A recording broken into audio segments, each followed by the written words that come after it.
అంతరిక్ష కేంద్రంలో ఉన్న భారత సంతతి వ్యోమగామి సునీతా విలియమ్స్ ఆరోగ్యం దెబ్బతింటున్నట్లుగా పలువురు వైద్య నిపుణులు ఆందోళన వ్యక్తం చేస్తున్నారు. అంతరిక్షంలో ఉన్న వ్యోమగాములకు సంబంధించిన ఫోటో ఒకటి సోషల్ మీడియాలో వైరల్గా మారడంతో సునీతా విలియమ్స్ బరువు తగ్గినట్లు, బుగ్గలు లోపలికి వెళ్లినట్లుగా కనిపిస్తున్నారు. అయితే ఆమె పోషకాహార లోపాన్ని ఎదుర్కొంటున్నారని, అందువల్లే బలహీనంగా కనిపిస్తున్నారని అమెరికాకు చెందిన వైద్య నిపుణులు ఆందోళన వ్యక్తం చేస్తున్నారు. అంతరిక్షంలో ఎక్కువ కాలం ఉండేవారికి స్పేస్ ఎనీమియా వచ్చే అవకాశాలు ఎక్కువగా ఉన్నట్లు నిపుణులు పేర్కొంటున్నారు. స్పేస్లో ఉన్నప్పుడు వ్యోమగాముల్లో ఎర్ర రక్త కణాలు క్షీణించే స్థితిని స్పేస్ ఎనీమియా అంటారు. మైక్రోగ్రావిటీకి ఎక్కువ కాలం గురైనప్పుడు ఎర్ర రక్త కణాల ఉత్పత్తితో పోలిస్తే అవి క్షీణించే రేటు వేగంగా ఉంటుంది. అయితే సునీతా విలియమ్స్ ఆరోగ్యంపై వస్తున్న వదంతులపై అమెరికా అంతరిక్ష పరిశోధన సంస్థ నాసా స్పందించింది. ఐఎస్ఎస్లో ఉన్న వ్యోమగాముల ఆరోగ్య పరిస్థితులను ఫ్లైట్ సర్జన్లో ఎప్పటికప్పుడు పర్యవేక్షిస్తున్నారని నాసా తేల్చి చెప్పింది.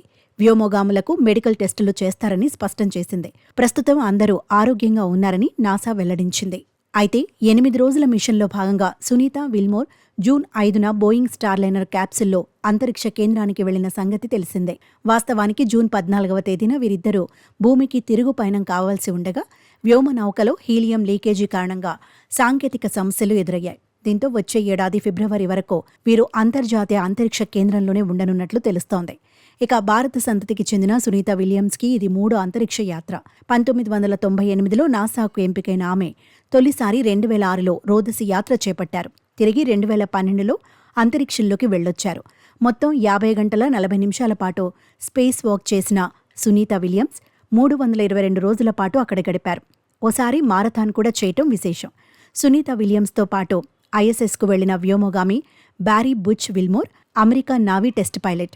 ఆయన 2000వ సంవత్సరంలో నాసాకు ఎంపికవగా 2009, 2014లో అంతరిక్ష యాత్రలు చేశారు. అంతరిక్షంలో ఆయన 178 రోజుల పాటు గడిపారు.